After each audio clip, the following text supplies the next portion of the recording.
गोटे गाँव चारि पंडित रहुथिले। से चारिजण बहुत ज्ञानी थिले।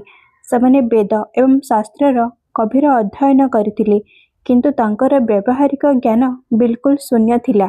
गोटे दिन ସେହି ଚାରିଜଣ ଭାବିଲେ ଯେ ଆମେ ଏତେ ଜ୍ଞାନ ପ୍ରାପ୍ତ କରିଛୁ, କିନ୍ତୁ ଧନ ଅର୍ଜନ କରିନାହୁଁ।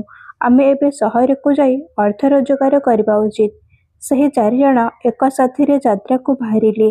ଜଙ୍ଗଲ ରାସ୍ତାରେ ଅତିକ୍ରମ କରୁ କରୁ ତାଙ୍କୁ ଗୋଟିଏ ସ୍ଥାନରେ ବହୁତ ଗୁଡ଼ାଏ ହାଡ଼ ପଡ଼ିଥିବାର ଦେଖିଲେ। ପ୍ରଥମ ପଣ୍ଡିତ କହିଲା, ଏହା ଏକ ମୃତ ପଶୁର ହାଡ଼ ଅଟେ। ଚାଲ ଆମେ ନିଜ ଜ୍ଞାନର ପରୀକ୍ଷଣ କରି ଦେଖିବା ଯେ କ'ଣ ଆମେ ଏହାକୁ ପୁଣି ଜୀବିତ କରିପାରିବା କି ନାହିଁ।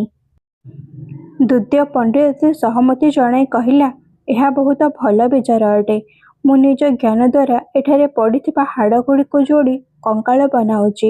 ଏହା କହି ସେ ମନ୍ତ୍ରର ଉଚ୍ଚାରଣ କଲା ଏବଂ ଦେଖୁ ଦେଖୁ ସମସ୍ତ ହାଡ଼ ଯୋଡ଼ି ହୋଇ ଏକ ବିଶାଳ କଙ୍କାଳ ବନିଗଲା।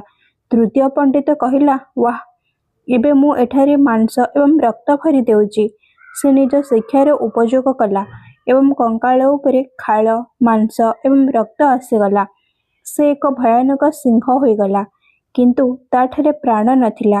ଯେମିତି ହିଁ ଚତୁର୍ଥ ପଣ୍ଡିତ, ଯିଏ ସବୁଠାରୁ କମ୍ ବ୍ୟବହାରିକ ଜ୍ଞାନର ପ୍ରଦର୍ଶନ କଲା, ତାଠାରେ ପ୍ରାଣ ଦେବା ପାଇଁ ମନ୍ତ୍ର ପଢ଼ିବାକୁ ଆରମ୍ଭ କଲା। ସେତିକିବେଳେ ସେଠାରୁ ସେହି ବାଟ ଦେଇ ଅତିକ୍ରମ କରୁଥିବା ଏକ ଲୋକ, ଯିଏ ଏହି ଚାରିଜଣଙ୍କ ସାଥିରେ ନଥିଲା କିନ୍ତୁ ସେଠାରୁ ଅତିକ୍ରମ କରୁଥିଲା, ସେ ସବୁ ଦେଖିଲା। ସେହି ବ୍ୟକ୍ତିଟି ଉଚ୍ଚ ସ୍ୱରରେ ରଡ଼ିକରି କହିଲା, ରହିଯାଅ, ଏହା ତୁମେ କ'ଣ କରୁଛ? ଯଦି ତୁମେ ଏଠାରେ ପ୍ରାଣ ଦେଇଦେବ ତ ଏହା ତୁମ ସମସ୍ତଙ୍କୁ ଖାଇଯିବ। କିନ୍ତୁ ମୂର୍ଖ ପଣ୍ଡିତମାନଙ୍କୁ ନିଜ ଜ୍ଞାନ ଉପରେ ଗର୍ବ ଥିଲା। ପ୍ରଥମ ପଣ୍ଡିତଟି ହସିକରି କହିଲା, ଆମେ ପଛକୁ ହଟିବୁ ନାହିଁ। ଯଦି ଆମେ ଏଠାରେ ଜୀବନ ଦେବୁ ନାହିଁ ତ ଆମର ଶିକ୍ଷା ଅଧା ରହିଯିବ ଏବଂ ଲୋକ ଆମ ଉପରେ ହସିବେ। ତେବେ ସେହି ବ୍ୟକ୍ତି କହିଲା, ଠିକ୍ ଅଛି, ତୁମକୁ ଯାହା କରିବାର ଅଛି କର, କିନ୍ତୁ ମୋତେ କମ୍ ସେ କମ୍ ଗଛ ଉପରକୁ ଚଢ଼ିବାକୁ ସମୟ ଦିଅ।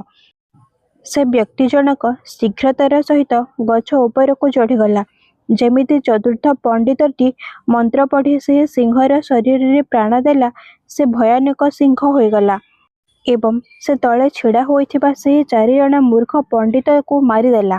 ଯେବେ ସେହି ସିଂହ ସେଠାରୁ ଚାଲିଗଲା, ତାପରେ ସେହି ବ୍ୟକ୍ତିଟି ଗଛରୁ ତଳକୁ ଓହ୍ଲାଇ ଆସିଲା ଏବଂ ସିଂହ ପୁଣି ଆସି ନ ଯାଉ ଏହା ଭାବି ସେ ଡରରେ ସେଠାରୁ ଚାଲିଗଲା। କାହାଣୀର ଶିକ୍ଷା, କେବଳ ବହି ପଢ଼ିଥିବା ଦ୍ୱାରା କେହି ବିଦ୍ୱାନ ହୋଇଯାଏ ନାହିଁ।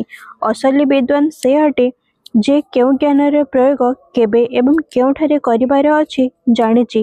ବ୍ୟବହାରିକ ଜ୍ଞାନର ବିନା ବଡ଼ରୁ ବଡ଼ ଡିଗ୍ରୀ ମଧ୍ୟ ବ୍ୟର୍ଥ ହୋଇଥାଏ।